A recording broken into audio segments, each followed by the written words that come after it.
우리 바울의 길을 우리가 함께 살펴보고 있는데요. 오늘은 떠남과 환대라는 제목으로 여러분들과 함께 말씀의 은혜를 나누고자 합니다. 저는 어렸을 때 저희 외가가 과수원을 했거든요. 이 사과와 배 이런 것들이 많아서 이 과수원집 외손자여서 그 사과와 배를 마음껏 먹었던 그런 기억이 있습니다. 그러다 보니까 제가 많은 꽃들이 있는데 이 사과꽃을 참 좋아해요. 이렇게 봄이 되면 작지만 하얗게 과수원을 뒤덮은 이 사과꽃을 보면서 행복해했던 기억이 있습니다. 그런데 그렇게 예쁜 꽃을 어느 날 저희 외할아버지와 외삼촌들이 나오셔서 꽃을 막 꺾어서 따시는 거예요. 한두 개 따시는 줄 알았더니 그게 아니라 너무 많이 꽃을 따고 계셔서 제가 할아버지에게 질문했어요. 할아버지, 왜 이렇게 예쁜 꽃을 그렇게 따세요? 그냥 두시면 안 될까요? 라고 제가 여쭸더니 할아버지께서 웃으시면서 맛있는 사과를 얻으려면 이렇게 가지마다 몇 개의 꽃만 남겨놓고 다 따야 돼 라고 말씀하시더라고요. 그래서 제가 지켜보니까 이 먹음직한 사과를 얻기 위해서 겨울에는 가지를 잘라주고요. 그리고 봄이 되면 꽃을 따주고 초여름이 돼서 열매를 막 맺기 시작하면 그 중에 정말 몇 개만 남겨놓고 그 열매를 다 따는 그 모습을 보게 됐어요. 그렇게 해야 영양분이 그 남은 몇 개의 열매에 집중돼서 그 사과가 훨씬 더 커지고 탐스럽게 맺혀지게 되더라고요. 그런데 우리 삶에도 그런 일이 일어날 때가 있어요.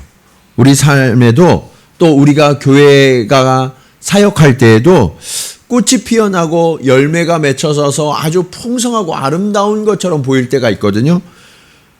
그렇게만 되면 참 좋은데 문제는 뭐냐면 그 꽃이 떨어지는 것처럼 보일 때가 있어요. 그리고 그 열매가 내가 의도하지 않았는데 열매가 막 떨어지는 것처럼 보이고요.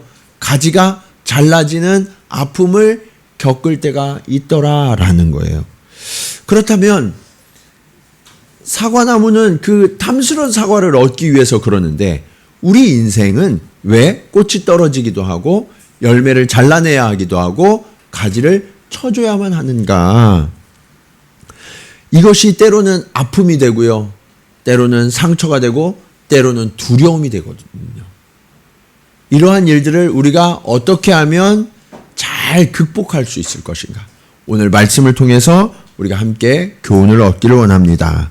자, 우리에게 일어나는 많은 어려움들, 상처와 아픔들을 우리는 어떻게 대해야 할까요? 첫 번째로 떠남과 분리를 극복하는 믿음이 있어야 합니다. 지난주에 우리는 구브로 섬에서의 선교하는 모습을 살펴봤는데요. 그 구브로에서의 선교는 정말 성공적으로 보였어요. 모든 것이 잘 됐고요. 많은 사람들이 구원을 얻었고 심지어 그 구브로 섬의 총독이었던 서기오 바울이 믿고 주께로 돌아오는 놀라운 역사가 일어나기도 했죠. 그런데 그렇게 성공적인 구브로 섬에서의 사역을 뒤로 하고 배를 타고 이제 육지로 딱 나오니까 첫 번째 도시가 버가였거든요. 그 버가에서 전혀 예상하지 못한 일이 벌어졌어요. 어떤 일일까? 13절 말씀입니다. 같이 한번 읽어볼까요? 자, 시작.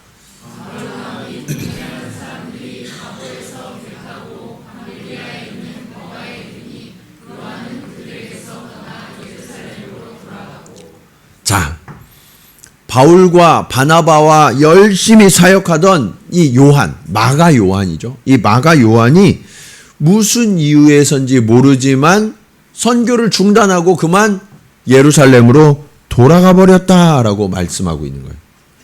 선교팀에 심각한 위기가 생겼어요. 사실 마가가 돌아간 이유에 대해서 성경은 언급하고 있지 않기 때문에 그 이유가 무엇인지 분명하게 알 수가 없어요. 천국 가서 한번 물어보려고요. 그때 왜 그랬냐고. 네. 그런데 대부분의 학자들이 이것을 연구하다가 동의하는 어떤 의견이 생겼어요. 그게 뭐냐? 리더십의 문제래요. 리더십의 문제. 아까 본문을 다시 한번 띄워주시겠어요? 본문을 보시면 바울과 및 누구라고 이야기해요? 동행하는 사람들. 그 전에는요, 이 선교팀을 언급할 때마다 어떻게 됐냐면 바나바와 바울이라고 나왔어요. 항상 바나바가 먼저였고요, 바울이 뒤에 나왔거든요. 이 선교팀의 리더가 누구였다는 얘기예요? 바나바. 그런데 갑자기 이 구브로 섬에서의 선교 사역이 끝나고 유럽 대륙으로 올라오면서 어떤 일이 벌어졌냐면 바울과 및 동행하는 사람, 바나바의 이름이 아예 기록되지 않을 정도가 되어버렸어요. 여러분, 이 얘기를 통해서 학자들은 무슨 얘기를 하냐면 이 선교팀의 리더십이 교체됐다는 거예요. 그전에는 바나바가 리더였는데 이때부터는 바울이 리더가 되기 시작했다는 거예요. 그런데 이 마가 요한이 누구였느냐? 바나바의 조카였거든요. 우리가 지난주에 살펴봤잖아요. 삼촌이 우리 팀의 리더였는데 어느 날 갑자기 그 제자였던 바울이 삼촌보다 위에 서는 그 모습을 견디지 못했던 거예요. 그래서 나는 이 팀을 더 이상 따라갈 수 없어. 삼촌이 리더면 따라갈 수 있는데 바울이 리더인 것은 내가 인정할 수 없어 하면서 멈추고 돌아오지 않았을까. 이 성경의 이 한 구절을 보고 많은 학자들이 그렇게 이야기하고 있어요. 그런데 여러분, 이것이 우리에게도 굉장히 중요한 문제예요. 왜냐하면 우리 삶 속에도 이런 일들이 일어나거든요. 예. 우리들이 이런 일들을 만날 때 우리는 이 일들을 어떻게 해석하고 어떻게 대응해야 하는지를 알아야만 믿음의 길에서 벗어나지 않고 계속해서 그 사명을 이어갈 수 있게 돼요. 가장 먼저 드는 의문은 주님을 따르는, 그것도 주님이 시키신 사명의 길을 따르는 이 사람들 사이에 왜 이런 일이 일어났느냐 하는 거예요. 교회는 함께 연합하고 서로 존중하고 함께 사역할 때 풍성한 열매들이 맺히거든요. 그러면 신앙생활하는 게 너무너무 즐겁고 행복해요. 예. 여러분들도 어렸을 때 교회 다니신 분들은 그 신앙생활이 너무 즐겁고 행복했잖아요. 마냥 즐거웠어요. 그런데 조금씩 교회를 알아가고 어떤 조직과 역할을 이해하기 시작하면서 때로는 그것이 힘들고 어려운 일들이 생기게 돼요. 아니, 왜 신앙생활 하는데 기쁘고 감사하고 행복한 일들만 있으면 되지 왜 이렇게 어려운 일이 일어날까? 그것도 이 어려움이 누구에게서 비롯되냐면 가장 신뢰하고 내 옆에서 나를 가장 잘 도와줄 것 같은 그 사람이 나를 떠나가는 이런 일들이 일어난다라는 거예요. 동역이 깨져요. 관계에 문제가 생겨요. 그런데 이런 문제가 생겼을 때 우리가 이것을 어떻게 다루느냐에 따라서 그 교회가 계속해서 건강한 교회가 될 수도 있고요. 그 사역도 열매를 맺을 수도 있고요. 그런데 그것을 잘 못 다루면 어떻게 되느냐? 교회가 잘 성장하다가도 순식간에 분열하고 극심한 갈등과 다툼으로 상처투성이가 되는 경우를 우리는 종종 보게 되죠. 예. 그런데 이것이 왜 교회에서 이런 일이 일어날까라는 거예요. 예. 많은 분들이 교회에서 저 많이 상처받았어요. 저 너무 힘들었어요. 이런 분들 많으시거든요. 예. 저희 교회도 그렇게 말씀하시는 분들이 참 많으세요. 그래서 저희 교회에 오셨다고. 그런데 왜 주님을 따르고 주님의 은혜로 충만해야 되는 그런 교회에 그런 일이 일어날까요? 예. 예루살렘 교회, 초대교회인 예루살렘 교회에도 이런 위기가 있었어요. 교회가 정말 날마다 부흥했어요. 하루는 5,000명, 하루는 3,000명 막 이렇게 하나님께 돌아오면서 어마어마하게 성장하는 그 부흥과 은혜를 누리고 있었는데 다른 한쪽에서는 문제가 골마 터지고 있었어요. 어떤 문제였어요? 당시 교회의 가장 중요한 사역 중에 하나가 뭐냐면 과부를 돌보는 일이에요. 과부를. 예. 그런데 이 과부를 돌보는 일에 히브리파 과부들은 계속해서 도움을 받는데 헬라파 과부들은 소외되는 거예요. 이 일이 일어나는 건 당연해요. 왜냐하면 히브리파 과부들은 원래 그 교인이에요. 헬라파 과부는 그전에는 이 교회에 헬라인이 아예 없었는데 헬라인들이 들어오기 시작했어요. 근데 리더가 헬라인 중에는 없었거든요. 그러니까 이들을 챙기고 이들을 도와줄 사람들이 없었던 거예요. 그런데 이렇게 당연한 일이 심각한 문제를 낳게 되고 교회에 분열과 상처를 주는 위기를 가져왔어요.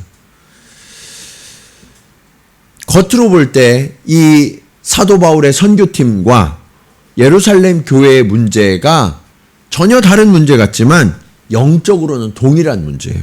어떤 문제냐? 하나님이 축복하셔서 우리가 부흥하고 성장할 때 그게 교회든 개인이든 하나님은 기뻐하시지만 누가 싫어할까요? 우리의 대적인 사단 마귀는 이 일을 싫어해요. 그래서 이러한 영적인 성장과 성숙을, 부흥을 방해하고 대적하는 일들을 일으킨단 말이에요. 그래서 교회가 갈등하고 믿고 함께하던 사람들이 서로 미워하고 다투고 또는 비방하고 원망하는 그런 일들을 통해서 건강하던 교회가 성공적인 사역이 어느 순간 무너지는 그런 일들을 일으키려고 하는 거죠. 여러분 개인적인 삶 가운데도 그런 일들이 있어요. 우리가 이 디모데 형들 있잖아요. 어렸을 때부터 부모님의 신앙을 따라서 이렇게 쭉 커오는 사람들은 이런 일들이 별로 없는데 바울 형이 있어요. 내가 처음으로 우리 집에서 믿게 되신 분들. 그런 분들의 삶 가운데 어떤 일이 일어나냐면 하나님을 제대로 알고 믿기 시작하면 그때부터 방해가 일어나요. 네. 어떤 방해가 있느냐? 잘 되던 일이 갑자기 안 돼. 네. 나와 함께 이렇게 신뢰하고 함께 하던 사람들이 어느 순간 나를 의심하기 시작하고 나를 비방하고 문제를 만드는 그런 일들이 생겨요. 예. 그러면서 어려움을 호소하면 믿지 않는 분들 중에는 이렇게 말씀하시는 분들이 있어요. 야, 네가 예수를 지금 믿어서 그런 거야. 예. 특히 이렇게 무당 섬기고 이런 분들이 예수 믿으면 그런 소리를 되게 많이 듣는다고 하더라고요. 예. 그럼 막 두려워하는 거예요. 아, 내가 예수 믿는 일들을 그쳐야 되나? 예. 그런 두려움이 그분들 안에 생기기 시작해요. 근데 여러분, 이런 표면적인 어려움, 이것 때문에 우리가 멈춰서는 안 되는 이유는 우리의 성장, 영적인 성장과 성숙 또는 교회의 부흥을 막고 방해하려는 악한 자의 계략이 지금 그 앞에 놓여져 있다는 사실을 우리가 알아야 되기 때문에 그래요. 예. 이것을 깨닫지 못하면 내가 지금 잘 가고 있는 이 걸음을 멈추게 되고요. 내가 풍성한 열매를 맺고 정말 좋은 결실을 맺을 수 있는 그 길 앞에서 좌절되는 경험들을 하게 돼요. 그래서 여러분, 우리는 이때 어떤 생각을 해야 되냐면 요것만 딱 넘어서면 하나님이 예비하신 놀라운 축복과 은혜가 있다는 사실을 깨달으셔야 돼요. 그 은혜의 문턱 앞에서 항상 방해가 일어나거든요. 그런데 많은 분들이 쉬운 길을 택해요. 쉬운 길이 뭐냐면 이 문제가 일어난 원인을 찾아서 지적하고 탓하는 거예요. 그래서 우리가 좀 상상을 해보면 지금 우리는 이 마가 요한이 돌아갔다는 한 구절을 보고 있지만 그때 이 선교팀에 무슨 일이 일어났을까? 한번 상상을 해보죠. 이 쉬운 길을 만약에 택했다면 바울이 바나바에게 이렇게 이야기할 수 있었지 않았을까 생각돼요. 아니, 조카 간수 좀 잘하지 그러셨어요. 아니, 열심히 한다고 그래서 내가 데리고 왔더니 이렇게 중간에 포기하고 이렇게 돌아가 버리면, 무책임하게 이런 행동을 해버리면 이게 어떻게 된 일입니까? 아니, 조카를 도대체 어떻게 키운 거예요? 그러면서 원망할 수 있을까요, 없을까요? 있죠. 우리가 그런 일을 되게 많이 하고 있거든요. 예. 그러면 바나바는 어떻게 말할 수 있었을까요? 아니, 내가 진짜 제자들에게 인정도 못 받고 아무것도 못하던 너를 데려다가 내가 키워줬더니 이제 그 마술사 엘루마에게서 귀신을 좀 쫓아냈다고 나를 가르치려 들어? 네가 감히? 이렇게 교만해졌단 말이야? 그렇게 충분히 얘기할 수 있겠죠. 여러분, 이게 쉬운 일이에요. 오늘날의 교회들에게 일어나는 일들이 바로 이런 일이라고요. 어려움이 생기고 문제가 생기면 누가 그랬어? 이거 누가 실수한 거야? 누가 잘못한 거야? 잘못을 따져요. 그러면서 이거 왜 그랬냐고. 이거 하나도 똑바로 못하냐고. 그렇게 탓하고 비방하는 일들이 교회에 있어요, 없어요? 있죠. 있는 정도가 아니라 너무 많죠. 여러분, 그러면서 어떻게 되냐면 성장하고 부흥하던 교회 그 사역이 한순간에 깨져요. 그리고 선하고 아름다운 그 방향성을 그냥 꺾고 좌절시키는 그런 일들이 일어나게 되는 거예요. 그래서 우리는 위기 앞에서 어떻게 해야 되냐면 탓하려는 생각을 그쳐야 돼요. 네. 우리는 자꾸 원인을 찾아야 해결하죠. 그러지만 그 원인을 찾고 해결하려는 그 주체가 내가 되려고 하는 생각을 하시면 안 돼요. 네. 그 대신 뭐를 해야 되냐? 근본적인 질문에서 다시 출발해야 돼요. 근본적인 질문. 그것이 오늘 말씀의 두 번째 교훈이에요. 자, 우리 두 번째 교훈 같이 한번 읽어볼까요? 자, 시작. 여러분, 마가 요한이 중도의 선교를 포기하고 돌아가면서 그걸 서로 탓하고 비난했다면 어쩌면 바나바와 바울마저도 그 선교의 동력을 잃어버리고 포기하고 돌아가야 했을지도 몰라요. 지금도 너무 많은 교회와 너무 많은 성도들이 이 지점에서 이런 실수를 해서 서로에게 치명타를 입히고요. 결국 사명의 길을 좌절하는 이런 일들이 너무나 많이 일어나고 있죠. 네. 그러면 어떻게 해야 될까? 바나바와 바울에게서 배워야 돼요. 이 바나바와 바울은요, 자신들을 떠난 마가 요한에게 책임을 전가하거나 또는 바나바가 바울에게, 바울이 바나바에게 탓하지 않았어요.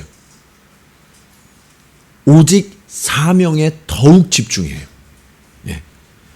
자신들이 왜 선교를 시작하게 됐는지 하나님 앞에 질문하고 성령께서 두 사람을 따로 구별하여 세우셨던 그 처음의 마음으로 다시 돌아가는 거예요. 그래서 사명에 집중하고 오직 사명의 길로 나아가요. 14절 말씀 보실까요? 같이 읽겠습니다. 시작.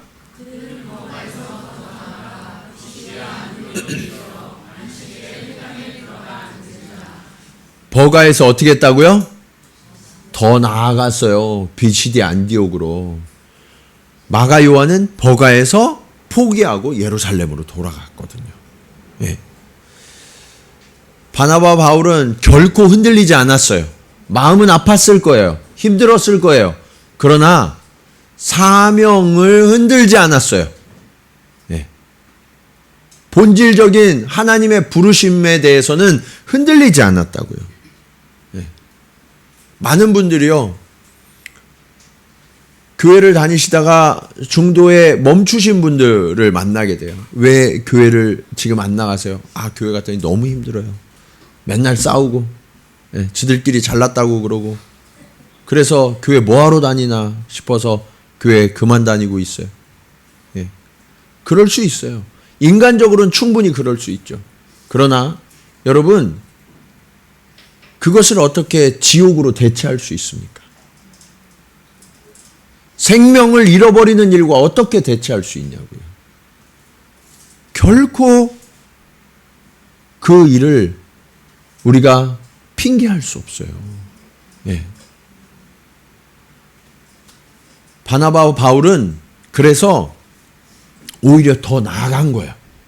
더 나아갔더니 놀라운 일이 일어났어요. 42절과 43절 보실까요?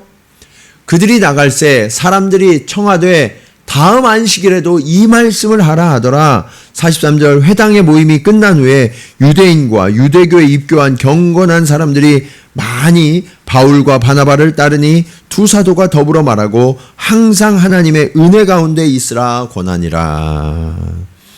여러분, 바나바와 바울이 포기하지 않고 가서 비시디 안디옥의 회당에 들어가서 말씀을 전했더니요, 마치 이 사람들이 기다리고 있었던 것처럼 하나님의 말씀을 정말 귀를 기울여 들었고요.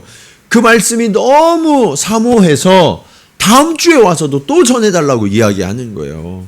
다음 주에 와서 말씀을 전했더니 모임이 끝났는데도 집에 갈 생각하지 않고 너무나 많은 사람들이 바울과 바나바를 따르고 있었다라고 말씀하고 있죠. 네. 하나님의 은혜 가운데 그들이 거하게 된 거예요. 만약 바나바와 바울이 마가 요한의 일로 실망하거나 갈등해서 이 선교가 멈춰졌다면 지금 이 안디옥 교회는 어떻게 됐을까요? 비시디 안디옥 교회는 세워질 수가 없었을 거예요. 네.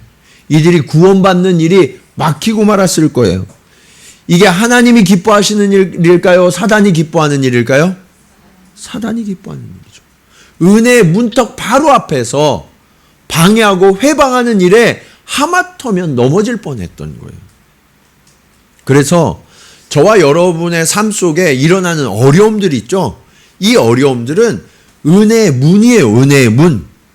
문을 열고 들어가야 은혜 성으로 들어가죠. 예. 그래서 여러분이 막혔다고 생각하시면 안 돼요. 이거 문이니까 문은 어떻게 해야 돼요? 열고 들어가든 부시고 들어가든 들어가야 된다고요. 네. 하나님은 그 너머에 은혜를 예비하고 계시거든요. 그런데 그 길을 가지 못하도록 이렇게 잠시 막는 마귀의 계략이 있어요. 이 원수의 계략, 방해. 그래서 우리는 그 방해, 그 막혀진 길을 포기하지 않는 믿음이 필요해요. 예. 그래서 믿음은 어떤 거냐? 포기하지 않는 거예요. 예. 하나님이 저와 여러분을 부르셨고 저와 여러분을 걸어가게 하신 그 길을 하나님께서 친히 이루신다는 그 믿음이 있다면 우리는 결코 포기하지 않게 되는 거죠. 이어지는 44절과 45절 말씀에도 그런 동일한 장면이 반복해서 나타나요. 44절 말씀 한번 읽어볼까요? 자, 시작.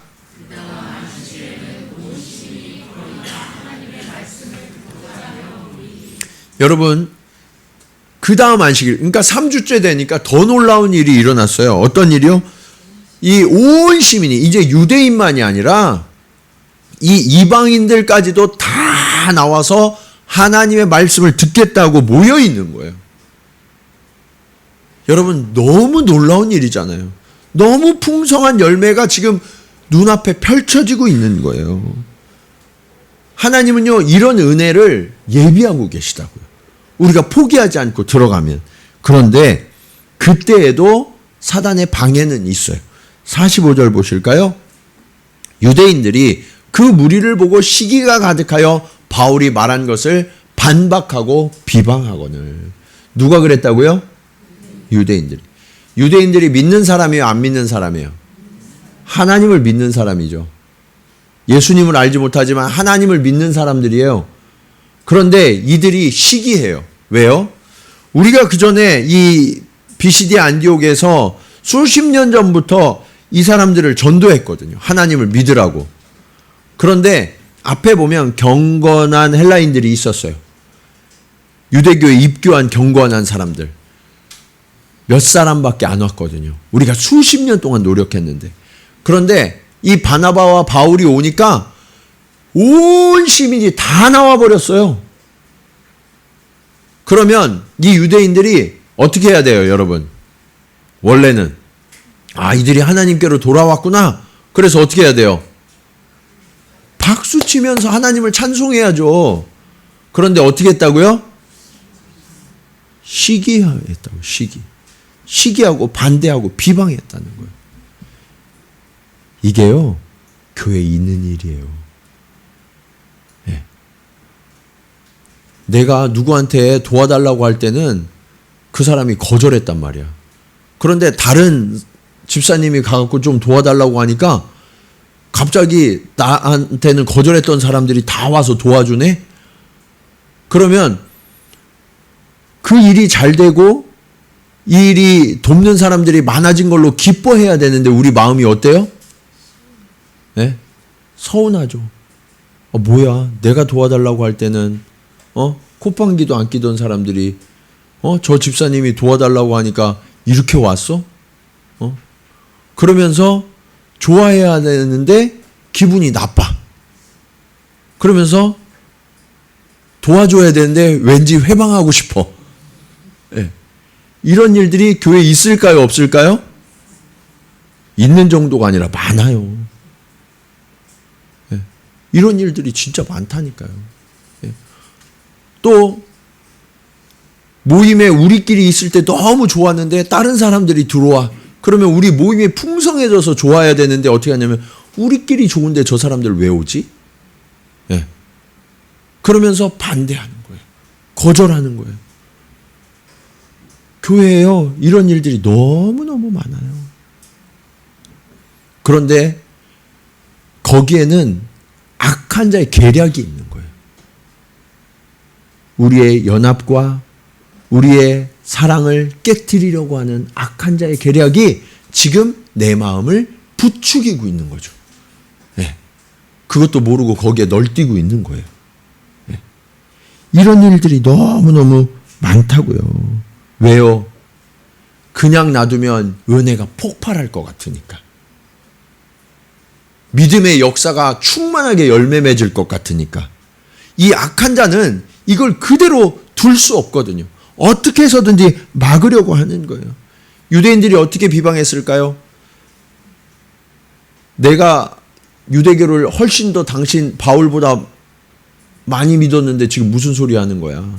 내가 예수에 대해서 들은 적이 없어. 어디 이단 같은 소리를 하고 있어. 그러면서 비방하고 믿지 못하게 막고 그랬던 거죠. 여러분이 만약 바울과 바나바의 입장이라면 어떻게 하셨을 것 같아요? 많은 이 동족들이 반대하고 나를 비방해요. 그러면 계속해서 복음을 전하셨을까요? 그래야 마땅한데 많은 분들이 침묵해요. 너무나 많은 사람들이 반대하니까 어쩔 수가 없구나. 그런데 바나바와 바울은 어떻게 했느냐? 46절로 47절 말씀 보시면 바울과 바나바가 담대히 말하여 이르되 하나님의 말씀을 마땅히 먼저 너희에게 전할 것이로되 너희가 그것을 버리고 영생을 얻기에 합당하지 않은 자로 자처하기로 우리가 어디에게로 향하노라? 이방인에게로 향하노라. 47절 같이 읽어볼까요? 시작.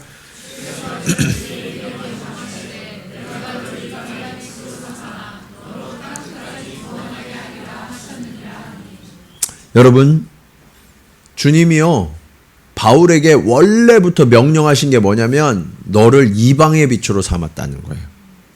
네. 그래서 이방인들에게 복음을 전하는 것이 바울의 사명인데 이 바울은 동족을 너무 사랑했어요. 그래서 이 유대인들을 구원하고 싶어서 가는 곳마다 먼저 회당에 들렀고요. 거기에서 하나님의 말씀으로 가르쳤단 말이에요. 그런데 반대가 점점 심해지면서 이제 바나바와 바울은 어떻게 하기로 했냐면 그 대상과 목표를 유대인에게서 이방인에게로 옮겨요. 여러분, 이게 굉장히 중요한 포인트예요. 우리는 반대와 저항이 있으면 이거 어쩔 수 없어 포기하고 그냥 중단하려고 하는데, 사실은 하나님께서 반대와 저항을 통해서 우리의 초점을 옮기시는 거예요. 하나님의 초점으로. 내가 유대인이니까 난 유대인들에게 복음을 전하고 싶었거든요. 그런데 하나님은 바울을 처음부터 이방인의 사도로 삼으셨어요. 그래서 너는 이방인을 위한 사역을 해야 돼 하면서 하나님의 초점으로, 하나님의 목표로 바울을 옮기고 계시는 거예요. 사도행전 22장 21절 말씀 보실까요? 나더러 또 이르시되 떠나가라, 내가 너를 멀리 이방인에게로 보내리라 하셨느니라. 하나님께서 사도 바울을 만나야 하는 순간부터 주님이 뭐라고 말씀하셨느냐? 너를 이방인에게로 보내리라 라고 말씀하셨던 거죠. 예. 유대인들의 거센 반대를 만나면서 바울은 자신의 사명의 초점을 이제 분명히 할 수 있게 된 거예요. 예. 여러분, 우리는 반대와 때로는 어려움이 나를 힘들게 하고 나를 좌절시키기 위한 목적으로 생각하는 분들이 많으세요. 그런데 여러분, 이 반대와 때로는 사람들의 비방, 때로는 어려움, 이것은 저와 여러분의 사명을 더욱더 분명하게 하고 우리의 영혼을 날카롭게 하는 하나님의 섭리라는 사실을 기억하셔야 돼요. 예. 좌절할 게 아니라 더욱더 분명해지는 거예요. 바울의 길이 명확해지자 더 놀라운 일이 일어나요. 48절 말씀 같이 읽겠습니다. 시작.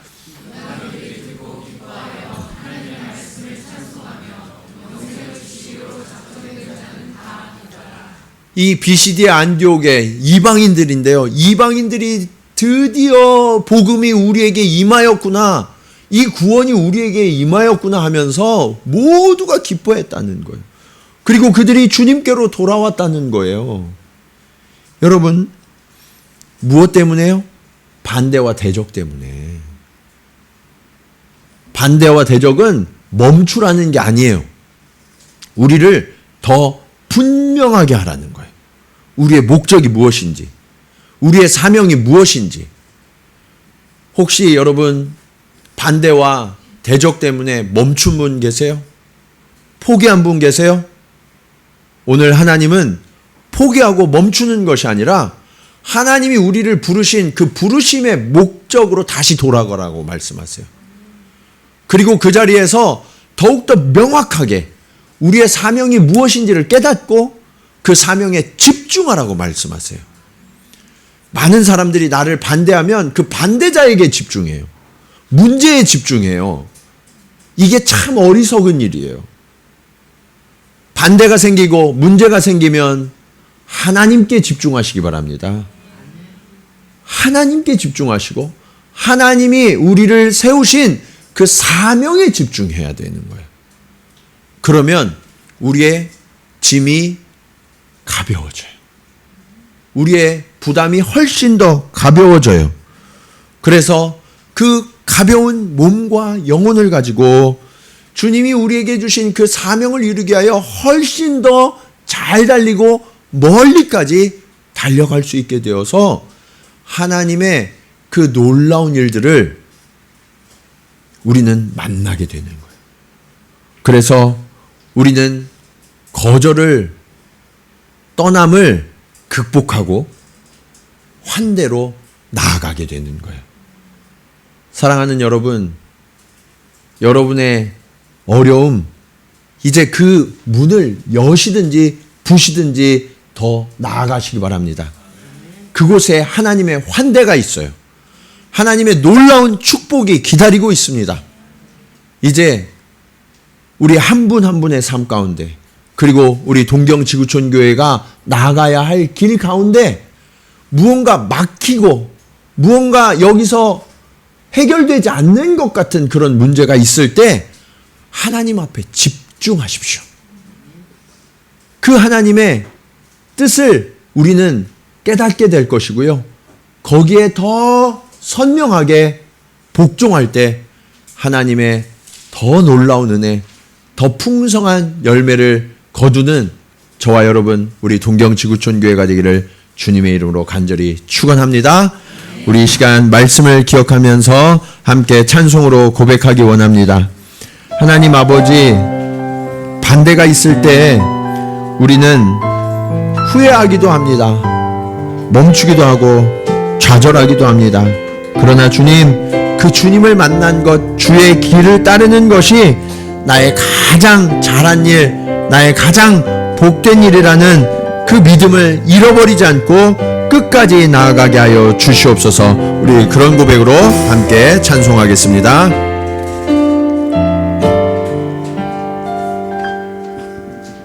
나의 평생에 가장 복된 일은 내가 예수님을 만난 것이라. 나의 평생에 가장 잘한 일은 내가 예수님을 주로 섬긴 것이라. 이 세상 살 동안, 이 세상 살 동안 내가 걷는 길이 때론 험하여서 넘어질 때도 주의 강한 손이 나를 붙드시니 나는 예수님만 주로 섬기며 살리. 나는 주를 섬기는 것에, 나는 주를 섬기는 것에 후회가 없습니다. 내가 걸어온 모든 시간 다 주의 은혜니, 내가 걸어갈 모든 날도 주만 섬기며 살리. 오직 예수 이름 부르며 살아가리라. 이것이 나의 반증이요, 이것이 나의 찬송일세. 날 사는 동안 끊임없이 구주를 찬송하. 이것이 나의 간증이요, 이것이 나의 간증이요, 이것이 나의 찬송일세. 나 사는 동안 끊임없이 구주를 찬송하리로다. 우리 이 시간 함께 기도할 때 하나님 아버지, 그렇습니다. 우리가 믿음으로 나아가지만 우리의 믿음을 좌절시키는 일들이 종종 일어납니다. 사람들이 나를 방해하고 비방하며 떠나갈 때가 있습니다. 너무나 믿었던 자들이 아버지 하나님 나를 비방해서 너무나 고통하며 울고 있기도 합니다. 주여, 그러나 우리가 간절히 바라는 것은 이러한 반대가 하나님의 은혜를 위한 문이라는 사실을 기억해 하여 주시옵소서. 아버지 하나님, 이제는 그 문을 열고 들어가 하나님 하나님이 예비하신 더 큰 축복과 더 풍성한 열매를 거두는 주의 자녀들 되게 하여 주시옵소서. 반대를 만날 때 사람에게 집중하고 문제에 집중했던 내 시선을 오직 주님께만 집중케 하여 주시옵소서.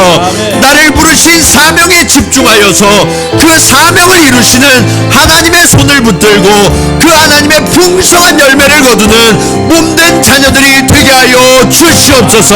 우리 간절한 마음으로 함께 기도드리시겠습니다. 할렐루야. 아버지 하나님 은혜를 감사합니다. 아버지 하나님, 우리 사랑하는 주의 자녀들이 아버지 하나님 이 믿음의 길을 걸어갈 때 아버지 하나님 여러가지 반대와 회방을 만나게 됩니다. 악한 자들이 아버지 하나님 우리가 은혜를 얻지 못하도록, 하나님의 풍성한 열매를 거두지 못하도록 은혜의 문턱에서 우리를 좌절시키고 아버지 우리를 넘어뜨리려고 합니다. 아버지 하나님, 우리가 낙심하고 우리가 좌절하며 우리가 서로에게 상처를 내며 아버지 하나님 교회의 아름다움을, 아버지 하나님 우리 동역의 아름다움을 깨뜨리려 할 때가 너무나 많이 있습니다. 아버지여, 우리의 부족함과 우리의 연약함을 깨닫게 하여 주시옵소서. 아버지여, 간절히 간구하오니 이 악한 자의 계략을 아버지 하나님 깨닫게 하시고 이제는 하나님께 집중하며 하나님의 부르심에 집중하여서 아버지 하나님 이 사명을 반드시 이루어낼 수 있도록 아버지 하나님 우리의 삶 가운데 하나님이 꽃 피우게 하시는 그 아름답고 풍성한 열매를 마침내 거둘 수 있도록 주님이 도와여 주시옵소서. 아버지 하나님, 우리 교회가 위기 속에 더욱더 단단해지게 하시고 아버지 하나님 우리의 동역이 더욱더 뜨겁게 되어 아버지 하나님 하나님의 열매를 풍성히 거둘 수 있도록 주님 축복하여 주시옵소서. 하나님 아버지, 우리가 주를 따르는 길, 처음에는 기쁨과 감사로 힘차게 출발하였고 어느 정도의 열매와 어느 정도의 성공이 보이는 것 같았는데 하나님, 우리가 반대와 비방과 떠나가는 사람들과 여러 어려움을 만나서 낙심하고 좌절해 있는 영혼은 없습니까? 주님이 나를 부르신 그 부르심에 응답하여서 내 삶을 드렸다고 고백했는데 중도에 포기하고 주저앉아 울고 있는 영혼은 없습니까? 주여, 간절히 간구하오니 이 반대, 이 비난이 오히려 은혜의 문임을 깨닫게 하여 주시옵소서. 그리고 주님, 이 반대와 비난으로 인하여서 나의 사명과 나의 목적이 더욱더 분명하게 하는 하나님의 뜻을 깨닫게 하여 주시옵소서. 그리하여서 주님, 이제는 사람을 바라보고 환경을 바라보고 나의 가진 것을 의지했던 그러한 모습에서 오직 주님만 바라며 주님이 맡기신 사명을 바라보며 그렇게 집중하여서 마침내 하나님의 뜻을 이루며 하나님의 풍성한 열매를 거두는 주의 자녀들 몸된 교회가 되게 하여 주시옵소서. 이제는 생명의 길 되신 예수 그리스도의 은혜와 아버지 하나님의 크신 사랑하심과 성령님의 감화감동 교통하심이 오늘 어려움과 반대와 떠남 속에서 오히려 우리의 삶을 더욱더 주님께로 조정하고 우리의 시선을 오직 주가 주신 사명에게 맞추어서 주님이 우리에게 허락하신 더 풍성하고 더 놀라운 열매를 가득가득 맺기로 결단하며 나아가는 사랑하는 성도들의 믿음의 여정 가운데 또한 우리 동경지구촌 교회가 걸어갈 풍성한 믿음의 역사 가운데 이제로부터 영원토록 함께 하시기를 간절히 축원하옵나이다. 아멘.